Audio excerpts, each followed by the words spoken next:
रुक करेंगे परौख गांव कानपुर, जहां पर मौजूद हैं राष्ट्रपति रामनाथ कोविंद, पीएम मोदी और सीएम योगी आदित्यनाथ को लेकर बनाई गई है। एक ऐप भी बनाया गया है यहाँ स्थानीय स्तर पर प्रशासन के जरिए, जो इस गांव में जो नई नई पहलों के बारे में बताता है। तो निश्चित विकास कैसे हो सकता है वो हम इस प्रदर्शनी के माध्यम से देख सकते हैं। हम देख सकते हैं कि बीते 5 वर्षों में परौख गांव में विकास के बदलाव की एक नई तस्वीर लिखी गई है। मैं विजुअल में देख पा रहा हूँ कि बड़ी संख्या में लोग वहाँ मौजूद हैं प्रधानमंत्री को देखने के लिए, राष्ट्रपति को देखने के लिए। कैसे देखते हैं जी? निश्चित तौर पर हम देख रहे हैं कि लोग उत्साहित हैं। लोग प्रधानमंत्री, माननीय मुख्यमंत्री महोदय, माननीय राज्यपाल महोदय,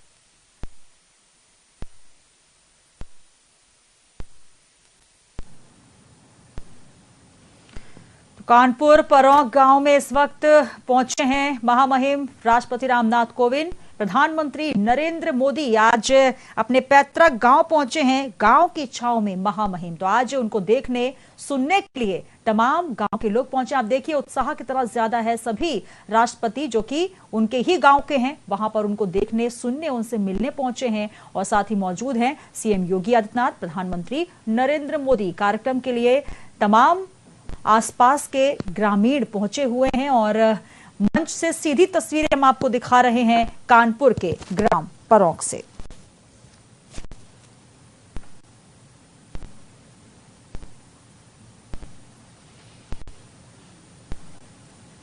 इससे पहले बाबा साहेब की प्रतिमा का अनावरण किया महामहिम राष्ट्रपति रामनाथ कोविंद ने और मंचासीन है। आपको बता दें कि इस वक्त कानपुर के परौख गांव पहुंचे हुए हैं राष्ट्रपति रामनाथ कोविंद, जो कि उनका पैतृक गांव है।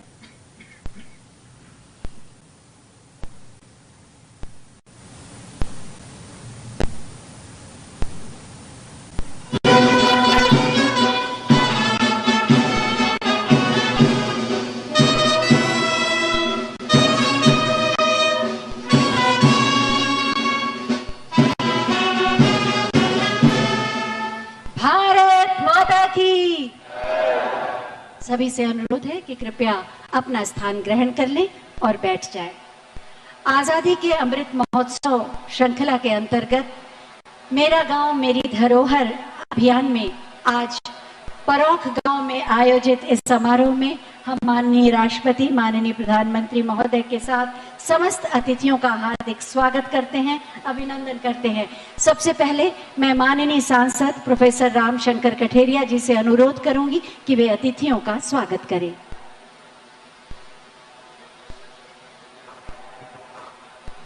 आज ये हम सबके लिए बहुत ही परम सौभाग्य और ऐतिहासिक ये दिन है कि आज हमारे देश के सर्वोच्च और संवैधानिक पदों को जो सुशोभित कर रहे हैं, ऐसे हमारे परम श्रद्धेय महामहिम माननीय राष्ट्रपति महोदय श्री रामनाथ कोविंद जी का मैं हृदय से आप सबकी ओर से और पूरे कानपुर देहात जनपद की ओर से, इटावा लोकसभा की ओर से उनका हृदय से स्वागत करता हूं, अभिनंदन करता हूं, उनका वंदन करता हूं।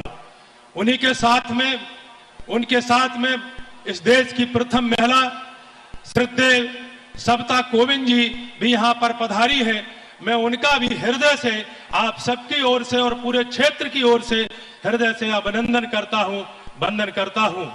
और यह परम सौभाग्य है कि आज इस मंच पर हम सबके सामने ऐतिहासिक और गौरवमयी क्षण है कि आज इसी मंच पर देश के परम श्रद्धेय राष्ट्रपति जहां विराजमान है और उन्हीं के साथ इस मंच पर इस विश्व के सबसे लोकप्रिय नेता और हम सबके इस भारत के नए भारत के निर्माता, और हम सब जानते हैं कि जिन्होंने दुनिया में भारत के मान सम्मान स्वाभिमान को एक शिखर पर पहुंचाने का काम किया है, ऐसे परम श्रद्धेय हमारे देश के प्रधानमंत्री आदरणीय नरेंद्र मोदी जी यहाँ पर उपस्थित हैं।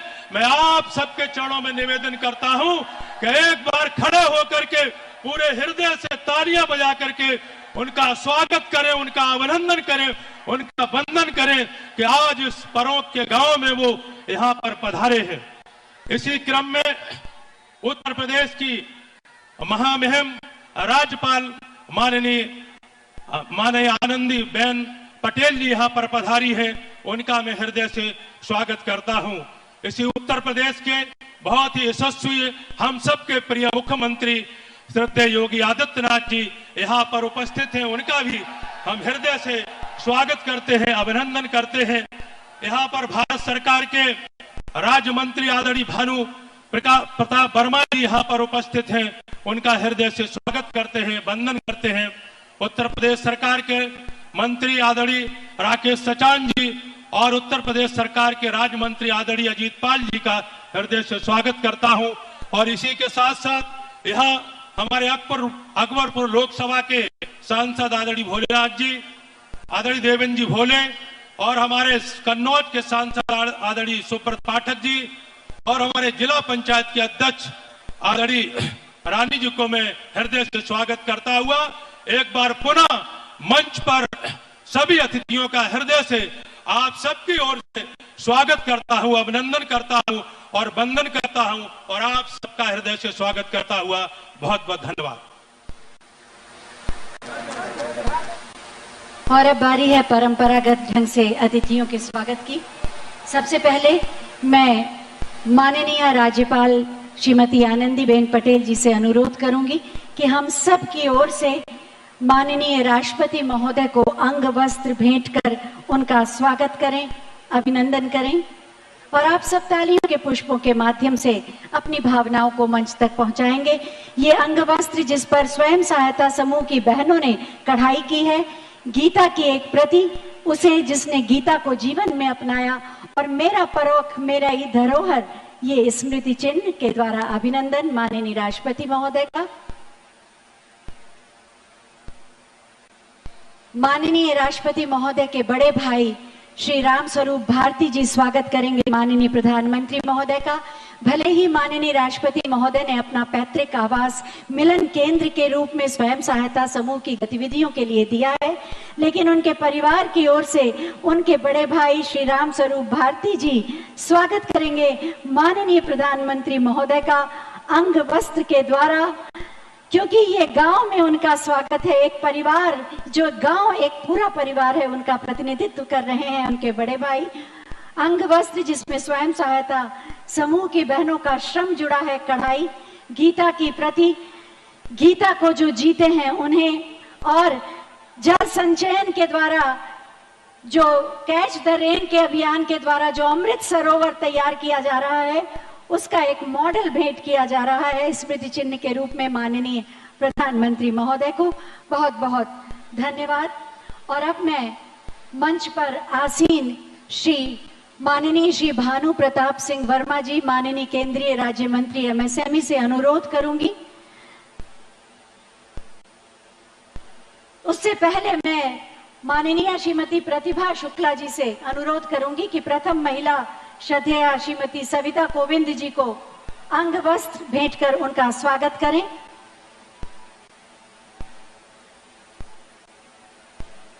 इस पर भी स्वयं सहायता समूह के बहनों की कढ़ाई है और हम सब की ओर से प्रेम में पगी ये साड़ी उपहार स्वरूप उन्हें प्रदान की जा रही है। माननीय प्रथम महिला का स्वागत। और अब मैं केंद्रीय राज्य मंत्री एमएसएमई श्री भानु प्रताप सिंह वर्मा जी से अनुरोध करूंगी कि वो अंग वस्त्र और गीता के माध्यम से माननीय राज्यपाल महोदया का अभिनंदन करें। ये अंग वस्त्र जिसपे स्वयं सहायता समूह की बहनों द्वारा की गई कढ़ाई है, वास्तव में श्रम का सम्मान है।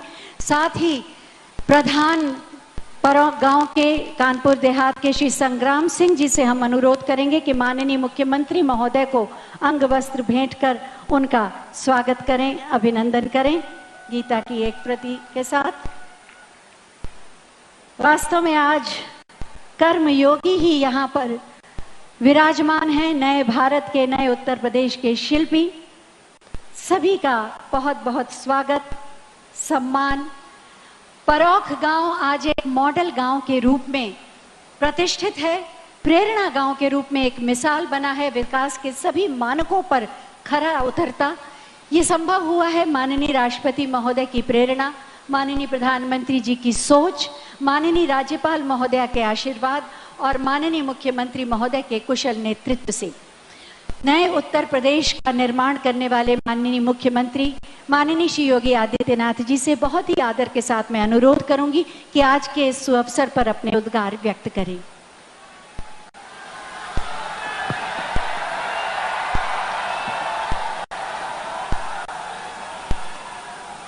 देश के महामहिम राष्ट्रपति जी, आपकी ही जन्मभूमि पर मैं प्रदेशवासियों की ओर से हृदय से स्वागत करता हूं, अभिनंदन करता हूं। मैं प्रदेशवासियों की ओर से हृदय से स्वागत करता हूं, अभिनंदन करता हूं। आज हम सबका ये सौभाग्य है कि जब ये देश आजादी का अमृत महोत्सव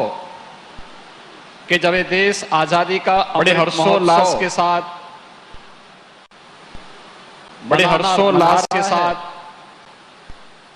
उन स्थितियों में मना रहा है। प्रदेश के कानपुर देहात जनपद के उत्तर प्रदेश के कानपुर देहात जनपद के छोटे भारत के सर्वोच्च संवैधानिक प्रमुख के रूप में आदरणीय राष्ट्रपति जी और आदरणीय प्रधानमंत्री जी एक साथ उस गांव में आकर के राष्ट्रपिता महात्मा गांधी के ग्राम स्वराज की परिकल्पना को साकार करने का एक संदेश भी दे रहे हैं। मैं इस अवसर पर आदरणीय प्रधानमंत्री जी ने अपने व्यस्ततम कार्यक्रम में से समय निकाल करके और पूरे फुर्सत के साथ गांव में एक एक कार्य का अवलोकन किया है। गांव के नागरिकों के साथ मिले हैं, पथरी देवी मंदिर में बाबा साहब भीमराव अंबेडकर जी के मंदिर में और फिर राष्ट्रपति जी के पैतृक घर में स्थापित मिलन केंद्र में जाकर के एक एक कार्य का अवलोकन किया है। इस अवसर पर मैं परोग गांव वासियों की ओर से, उत्तर प्रदेश के सभी नागरिकों की ओर से आदरणीय प्रधानमंत्री जी का भी मैं हृदय से स्वागत करता हूं, अभिनंदन करता हूं। देश की प्रथम महिला आदरणीय श्रीमती सविता कोविंद जी, प्रदेश की हमारी माननीय राज्यपाल श्रीमती आनंदीबेन पटेल जी, आपका भी मैं इस अवसर पर हृदय से स्वागत करता हूं, अभिनंदन करता हूं। मित्रों, आज देश के अंदर यह एक ऐतिहासिक घटना है जब आदरणीय राष्ट्रपति जी और आदरणीय प्रधानमंत्री जी एक साथ एक गांव में आप सबसे संवाद कर रहे हैं और पूरे देश को अमृत महोत्सव कार्यक्रम के साथ, किस संकल्प के साथ जोड़ना है, इसकी भी एक नई प्रेरणा प्रदान कर रहे हैं। अभी इससे पहले आदरणीय प्रधानमंत्री जी लखनऊ में उत्तर प्रदेश के विकास को आगे बढ़ाने के लिए 80,000 करोड़ रुपए के औद्योगिक विकास के कार्यक्रम का वहां पर शुभारंभ करके उसका उद्घाटन करने के बाद आदरणीय प्रधानमंत्री जी बिना रुके सीधे कानपुर देहात के इस गांव में यहां पर उपस्थित हुए हैं और इस भीषण गर्मी में गांव की एक एक गतिविधि का बहुत बारीकी से उन्होंने अवलोकन किया है। यह हम सबके लिए अत्यंत प्रेरणादायी है। पूरे देशवासियों के लिए आज पूरा देश विगत 8 वर्षों से जिस यशस्वी नेतृत्व में आगे बढ़ रहा है, आज देश में हर एक क्षेत्र में परिवर्तन देखने को मिल रहा है और उसी परिवर्तन का असर है कि परोग गांव आज आदर्श गांव बन गया है। परोख गांव एक प्रेरणा गांव बन गया है। परोख गांव एक डिजिटल गांव बन चुका है। परोख गांव दो अमृत सरोवर बनाने वाला गांव बन चुका है और हर प्रकार की वह बुनियादी सुविधा ऑपरेशन कायाकल्प में यहां के बेसिक शिक्षा परिषद के स्कूल का, इस ग्राम पंचायत में 3 परिषदीय विद्यालय हैं, एक जूनियर हाई स्कूल है, एक इंटर कॉलेज है और ये सभी गतिविधियां आज ग्राम पंचायत की अपनी सामुदायिक भवन भी है, ग्राम पंचायत में अपनी कृषि मंडी भी है, ग्राम पंचायत अपनी हरेक उस गतिविधि के साथ आगे बढ़ता हुआ दिखाई। स्वयं महिला स्वयंसेवी समूह गांव में काम कर रहा है। अपने आप में एक आदर्श प्रेरणा का गांव बन चुका है और आदरणीय राष्ट्रपति जी और प्रधानमंत्री जी का एक साथ इस गांव में आगमन बहुत कुछ संदेश दे रहा है। यह हम सबका सौभाग्य है कि देश के सर्वोच्च संवैधानिक पद पर आदरणीय राष्ट्रपति जी इसी गांव में जन्म लिए, यहीं से पले बढ़े, आगे बढ़े और यह हम सबका सौभाग्य है कि आदरणीय प्रधानमंत्री जी अविनाशी काशी के सांसद के रूप में देश की संसद में भी प्रतिनिधित्व करते हैं और पूरे देश को नेतृत्व देने के साथ साथ पूरी दुनिया के सामने एक सशक्त भारत की तस्वीर किस रूप में प्रस्तुत करना है, यह विगत 8 वर्षों के अंदर हम सब ने देखा है।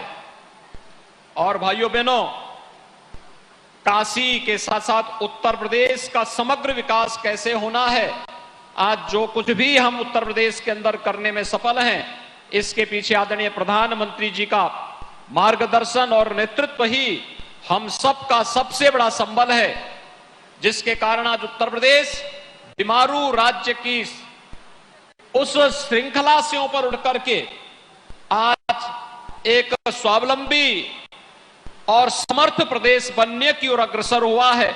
मैं इस अवसर पर आदरणीय प्रधानमंत्री जी का कानपुर देहात के आदरणीय राष्ट्रपति जी के इस पैतृक गांव में उत्तर प्रदेश के नागरिकों की ओर से, कानपुर देहात जनपद की ओर से, आप सभी नागरिकों की ओर से, भाइयों बहनों की ओर से हृदय से स्वागत करता हूं, अभिनंदन करता हूं।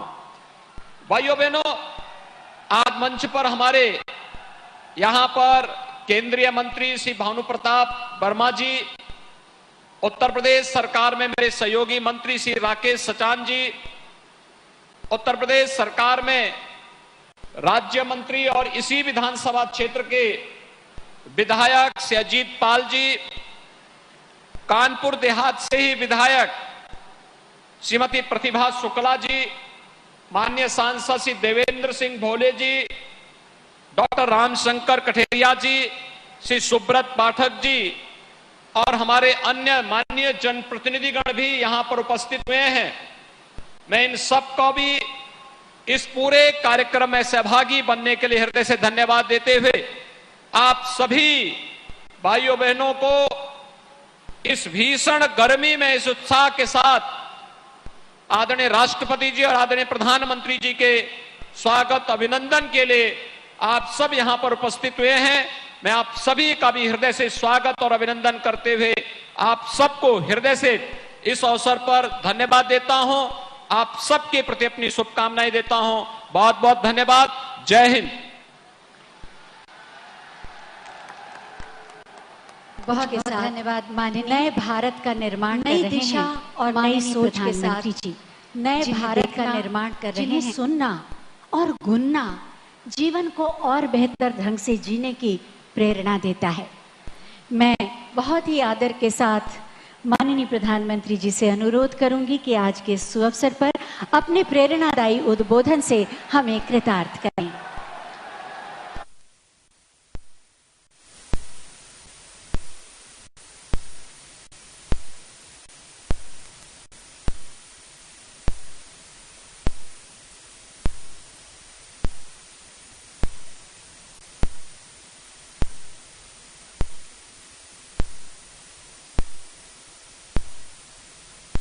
बुनियादी ढांचा सुविधाओं का विकास किया गया है।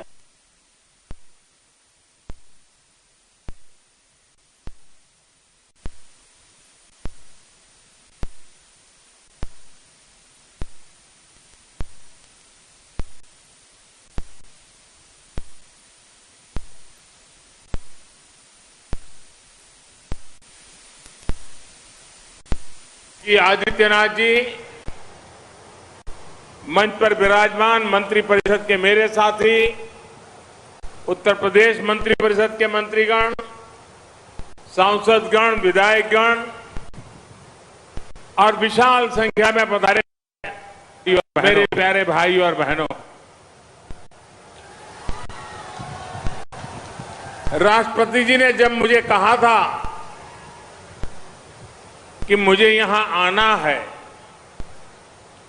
तभी से मैं आपके पास आकर के गांव वालों से मिलने का इंतजार कर रहा था।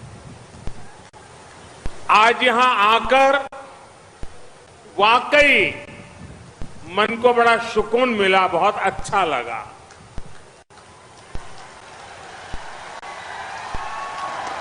इस गांव ने राष्ट्रपति जी का बचपन भी देखा है और बड़े होने पर उनको हर भारतीय का गौरव बनते भी देखा है।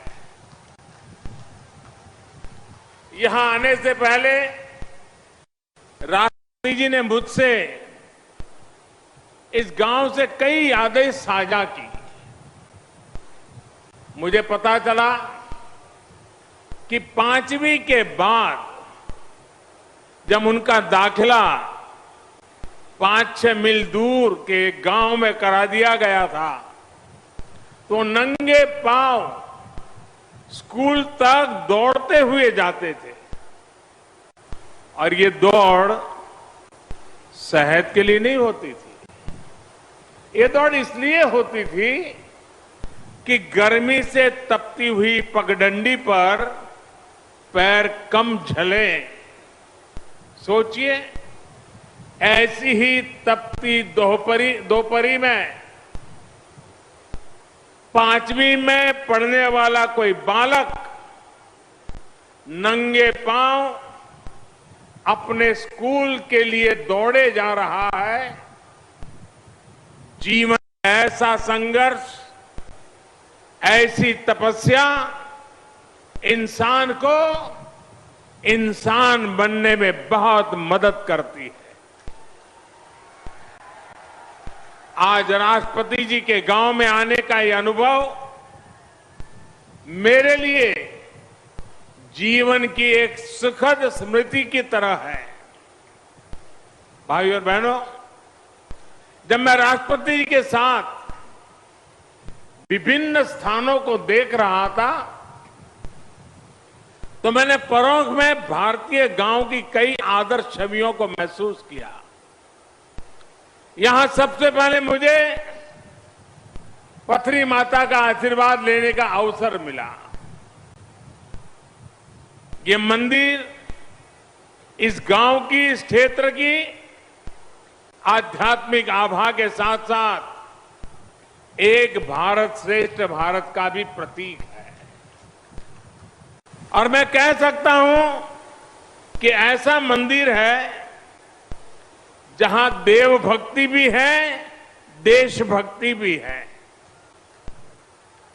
और मैं देशभक्ति इसलिए कह रहा हूं कि राष्ट्रपति जी के पिताजी की सोच को मैं प्रणाम करता हूं, उनकी कल्पना शक्ति को प्रणाम करता हूं। वे अपने जीवन में तीर्थाटन करना, अलग अलग यात्रा स्थानों पर जाना, ईश्वर के आशीर्वाद लेना, इसके लिए कभी घर से निकल जाते थे, कभी बद्रीनाथ गए, कभी केदारनाथ गए, कभी अयोध्या गए, कभी काशी गए, कभी मथुरा गए, अलग अलग स्थान पर गए। उस समय की उनकी आर्थिक स्थिति ऐसी नहीं थी कि गांव के सबके लिए वहां से कोई प्रसाद ले आए, पूरे गांव को कुछ बांट सके। तो उनकी कल्पना बड़ी मजेदार थी कि वो उस तीर्थ क्षेत्र से, उस मंदिर परिसर से एक आध पत्थर ले आते थे और पत्थर यहां पेड़ के नीचे रख देते थे और उस पवित्र स्थान से पत्थर आया है, हिंदुस्तान के कोने कोने से पत्थर आया है, इसके प्रति एक भाव जग जाता था और गांव वालों ने उसे मंदिर के रूप में पूजा की कि ये फलाने इलाके का पत्थर है, उस फलाने मंदिर के इलाके का पत्थर है, ये फलानी नदी के पास का पत्थर है। इसलिए मैं कहता हूं कि इसमें देव भक्ति भी है और देशभक्ति भी है। राष्ट्रपति जी के पिताजी इस मंदिर में पूजा किया करते थे। इस पवित्र मंदिर के दर्शन करने में स्वाभाविक है कि मेरे मन में अनेक प्रकार के विचार मंडरा रहे थे और मैं अपने आप को धन्य पाता हूं कि मुझे उस मंदिर के दर्शन करने का अवसर मिला है। साथियों, परों की मिट्टी से राष्ट्रपति जी को जो संस्कार मिले हैं उसकी साक्षी आज दुनिया बन रही है। और मैं आज देख रहा था कि एक तरफ संविधान, दूसरी तरफ संस्कार, और आज गांव में राष्ट्रपति जी ने पद के द्वारा बनी हुई सारी मर्यादाओं से बाहर निकल करके मुझे आज हैरान कर दिया। वे स्वयं हेलीपैड पर रिसीव करने आए। मैं बड़ी शर्मिंदगी महसूस कर रहा था कि वो उनके मार्गदर्शन में हम काम कर रहे हैं। उनके पद की एक गरिमा है, एक वरिष्ठता है। मैंने कहा, राष्ट्रपति जी आपने मेरे साथ अन्याय कर दिया आज। तो उन्होंने सहज रूप से कहा कि संविधान की मर्यादाओं का पालन तो मैं करता हूं, लेकिन कभी कभी संस्कार की भी अपनी ताकत होती है। आज आप मेरे गांव में आए हैं, मैं यहां पर अतिथि का सत्कार करने के लिए आया हूं। मैं राष्ट्रपति के रूप में नहीं आया हूं, मैं इस गांव के एक बच्चे के रूप में जहां से जिंदगी शुरू हुई, उस गांव के नागरिक के रूप में मैं आज आपका स्वागत कर रहा हूं। अतिथि देवो भव के संस्कार भारत में किस प्रकार से हमारी रगों में पहुंचे हैं, उसका उत्तम उदाहरण आज राष्ट्रपति जी ने प्रस्तुत किया। मैं राष्ट्रपति जी को आदरपूर्वक प्रणाम करता हूं। राष्ट्रपति जी ने अपने पैतृक आवास को मिलन केंद्र के रूप में विकसित करने के लिए दे दिया था। आज वो विमर्श और ट्रेनिंग सेंटर के तौर पर महिला सशक्तिकरण को नई ताकत दे रहा है।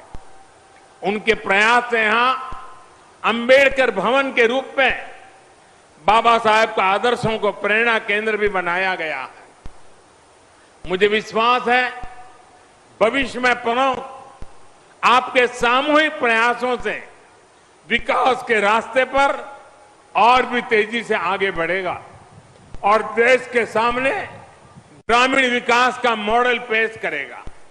साथियों, हम कहीं भी क्यों न पहुंच जाए, बड़े बड़े शहरों या दुनिया के किसी भी कोने में क्यों न बस जाए, अगर हमने अपने गांव को जिया है तो हमारा गांव हमारे भीतर से कभी नहीं निकलता है।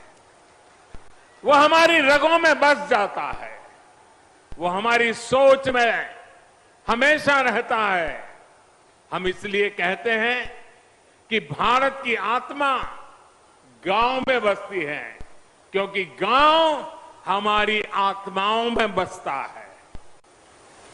आज जब देश अपनी आजादी का अमृत महोत्सव मना रहा है, तो ग्रामीण भारत के लिए, हमारे गांवों के लिए हमारे सपने और भी महत्वपूर्ण हो जाते हैं। हमारे स्वाधीनता संग्राम के दौरान महात्मा गांधी भारत की आजादी को भारत के गांव से जोड़कर देखते थे। भारत का गांव यानी जहां आध्यात्म भी हो, आदर्श भी हो। भारत का गांव यानी जहां परंपराएं भी हो और प्रगतिशीलता भी हो। भारत का गांव यानी जहां संस्कार भी हो और सहकार भी हो, जहां ममता भी हो और समता भी हो। आज आजादी के अमृत काल में ऐसे ही गांवों का पुनर्गठन, उनका पुनर्जागरण, ये हमारा कर्तव्य है। आज इसी संकल्प को लेकर देश गांव, गरीब, कृषि, किसान और पंचायती लोकतंत्र के विभिन्न आयामों में काम कर रहा है। आज भारत के गांव में सबसे तेज गति से सड़कें बन रही हैं। आज भारत के गांवों में तेज गति से ऑप्टिकल फाइबर बिछाया जा रहा है। आज भारत के गांवों में तेज गति से घर बन रहे हैं, एलईडी स्ट्रीट लाइटें लग रही हैं। शहरों के साथ साथ हमारे गांव में भी विकास के हर मार्ग पर कदम से कदम मिलाकर के चले, ये नए भारत की सोच भी है और नए भारत का संकल्प भी है। आप सोचिए, क्या किसी ने कल्पना की थी कि एक दिन खेती से जुड़े मुश्किल से मुश्किल काम अब ड्रोन के जरिए से भी होना शुरू हो जाएगा? लेकिन आज देश इस दिशा में आगे बढ़ रहा है। मुझे बताया गया है कि यहां इस गांव में भी 300 से ज्यादा लोगों को स्वामित्व के तहत घरौनी दी जा चुकी है, प्रॉपर्टी के कागज दिए जा चुके हैं। टेक्नोलॉजी के जरिए कैसे किसान की सुविधा और आमदनी दोनों बढ़े, इस दिशा में तेजी से काम किया जा रहा है। साथियों, हमारे गांवों के पास सबसे ज्यादा सामर्थ्य है, सबसे ज्यादा श्रम शक्ति है और सबसे ज्यादा समर्पण भी है। इसलिए भारत के गांवों का सशक्तिकरण हमारी सरकार की सर्वोच्च प्राथमिकताओं में से एक है। जनधन योजना हो, आवास योजना हो, उज्ज्वला के तहत मिला गैस कनेक्शन हो, हर घर जल अभियान हो, आयुष्मान भारत योजना हो, इन सभी का लाभ करोड़ों गांव वासियों को मिला है। गरीब कल्याण के लिए देश ने जिस गति से काम किया है वो अभूतपूर्व है। अब देश का एक लक्ष्य है हर योजना का 100% लाभ 100% लाभार्थियों तक पहुंचाना, यानी 100% सशक्तिकरण। न कोई भेदभाव, न कोई फर्क, यही तो सामाजिक न्याय है। समरसता और समानता का बाबा साहब का यही वो सपना था जिसे आधार बनाकर उन्होंने हमें हमारा संविधान दिया था। बाबा साहब का वो सपना आज पूरा हो रहा है। देश उस दिशा में आगे बढ़ रहा है। साथियों, आज का ये अवसर एक और बात के लिए बहुत ऐतिहासिक है और ये बात सभी के लिए नोट करने वाली है, क्योंकि ये देश के लोकतंत्र की ताकत, देश के गांव की ताकत को एक साथ दिखाती है। यहां इस मंच पर आदरणीय राष्ट्रपति जी, यूपी की राज्यपाल आनंदीबेन पटेल और मुख्यमंत्री योगी आदित्यनाथ जी उपस्थित हैं। मुझे भी अपने आप सब देशवासियों ने देश की सेवा के लिए इतना बड़ा दायित्व सौंपा है। हम चारों लोग किसी न किसी छोटे गांव या कस्बे से निकलकर यहां तक पहुंचे हैं। मेरा जन्म भी गुजरात के एक छोटे से कस्बे में हुआ था। गांव की संस्कृति, संस्कार और हमारे यहां जुड़े संघर्षों ने हमारे जी से जैसे कितने ही लोगों को तनासा, हमारे संस्कारों को मजबूत किया। यही हमारे लोकतंत्र की ताकत है। भारत में गांव में से गरीब व्यक्ति भी राष्ट्रपति, प्रधानमंत्री, राज्यपाल, मुख्यमंत्री के पद तक पहुंच सकता है। लेकिन भाइयों और बहनों, आज जब हम लोकतंत्र की इस ताकत की चर्चा कर रहे हैं तो हमें इसके सामने खड़ी परिवारवाद जैसी चुनौतियों से भी सावधान रहने की जरूरत है। ये परिवारवाद ही है जो राजनीति ही नहीं बल्कि हर क्षेत्र में प्रतिभाओं का गला घोंटता है, उन्हें आगे बढ़ने से रोकता है। वैसे साथियों, मैं जब परिवारवाद के खिलाफ बात करता हूं तो कुछ लोगों को लगता है कि ये राजनीतिक बयान है। मैं किसी राजनीतिक दल के खिलाफ बात कर रहा हूं, वैसा प्रचार होता है। मैं देख रहा हूं कि जो लोग परिवारवाद की मेरी व्याख्या में सही बैठते हैं वो मुझसे भड़के हुए हैं, गुस्से में हैं। देश के कोने कोने में ये परिवारवादी मेरे खिलाफ अब एकजुट हो रहे हैं। वो इस बात से भी नाराज है कि क्यों देश का युवा परिवारवाद के खिलाफ मोदी की बातों को इतना गंभीरता से ले रहा है। साथियों, मैं इन लोगों को कहना चाहता हूं कि मेरी बात का गलत अर्थ न निकालें। मेरी किसी राजनीतिक दल से या किसी व्यक्ति से कोई व्यक्तिगत नाराजगी नहीं है। मैं तो चाहता हूं कि देश में एक मजबूत विपक्ष हो, लोकतंत्र को समर्पित राजनीतिक पार्टियां हो। मैं तो चाहता हूं कि परिवारवाद के शिकंजे में फंसी पार्टियां खुद को इस बीमारी से मुक्त करें, खुद अपना इलाज करें, तभी भारत का लोकतंत्र मजबूत होगा। देश के युवाओं को राजनीति में आने का ज्यादा से ज्यादा अवसर मिलेगा। खैर, परिवारवादी पार्टियों से मैं कुछ ज्यादा ही उम्मीद कर रहा हूं, इसलिए मैं आपके बीच भी कहूंगा कि हमारी जिम्मेदारी है कि हम देश में परिवारवाद से जैसी बुराइयों को न पनपने दें। गांव के गरीब का बेटा, गांव के गरीब की बेटी भी राष्ट्रपति, प्रधानमंत्री बन सके, इसके लिए परिवारवादी पार्टियों को रोका जाना बहुत जरूरी है। साथियों, राष्ट्रपति जी के इस गांव में आज आकर के मैं उपहार स्वरूप कुछ मांगने आया हूं। मैं कुछ मांगना चाहता हूं। आपको लगेगा एक कैसा प्रधानमंत्री है, हमारे गांव में आया, लाया कुछ नहीं और मांग रहा है हमसे।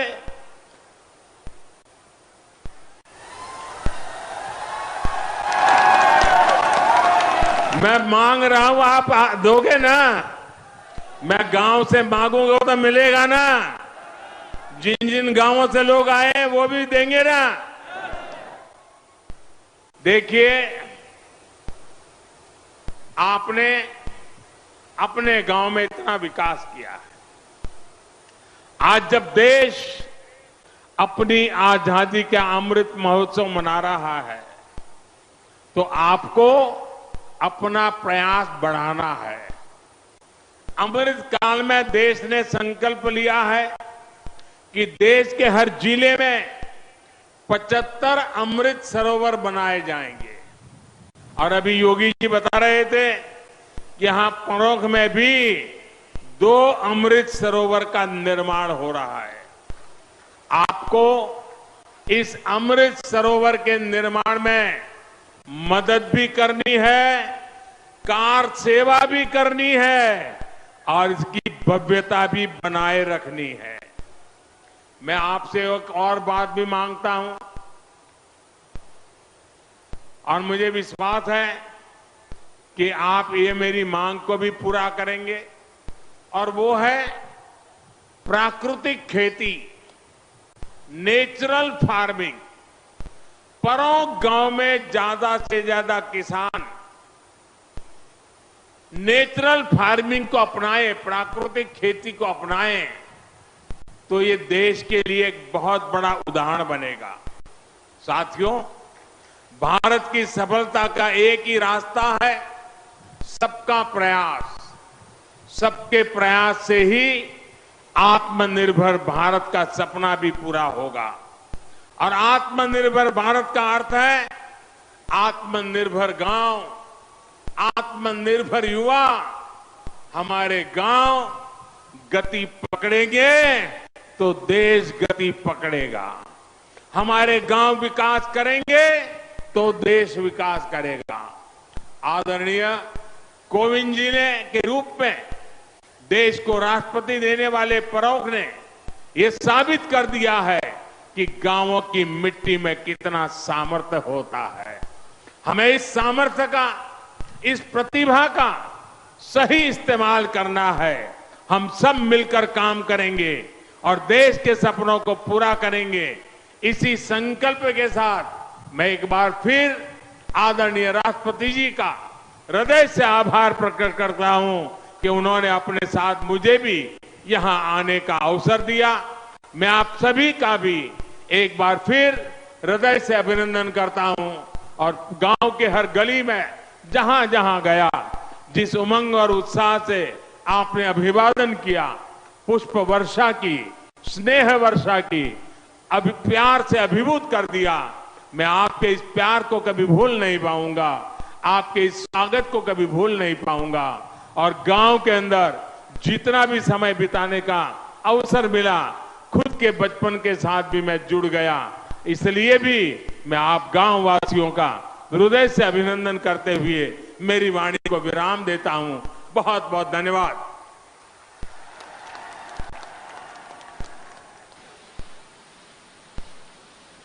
बहुत बहुत धन्यवाद माननीय प्रधानमंत्री जी, आपके प्रेरणादायी उद्बोधन के लिए।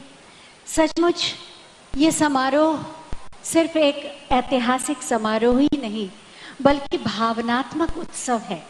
और इसीलिए यहाँ की भावनाएं जो प्रत्यक्ष रूप से प्रकट हुई या अप्रत्यक्ष रूप से हृदय में संजोई हुई हैं, उन्होंने माननीय प्रधानमंत्री जी के हृदय की संवेदनाओं को भी जगाया और वो स्वयं एक अपने बचपन से भी जुड़ पाए इस गांव में आकर।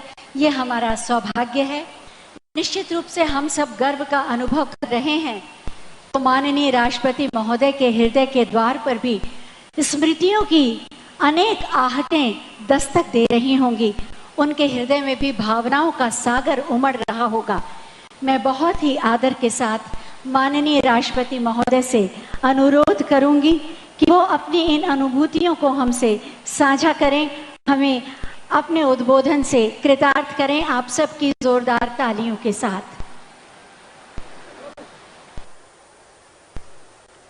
मेरे गांव परौख में आयोजित इस विशेष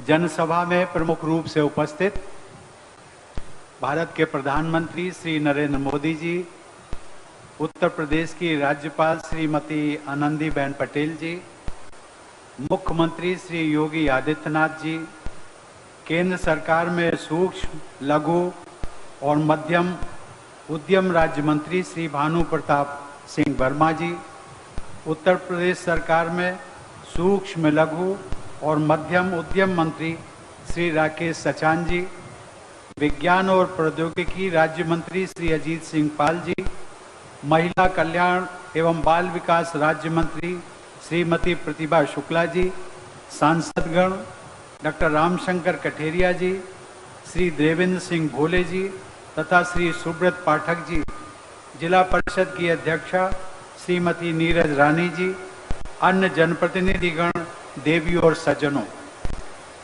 मुझे प्रसन्नता है कि मेरे निमंत्रण पर प्रधानमंत्री जी मेरे पैतृक गांव पधारे। इसके लिए प्रधानमंत्री जी मैं अपनी ओर से और यहाँ एकत्रित सभी लोगों की ओर से आपका हार्दिक स्वागत करता हूँ। प्रधानमंत्री जी हमारे इस छोटे से गांव में जनता जनार्दन से मिलने के लिए यहाँ आए हैं, ये आपकी सहृदयता भी है और उदारता भी। आज न केवल मेरा गांव आपका ऋणी हो गया है, बल्कि मेरा जिला भी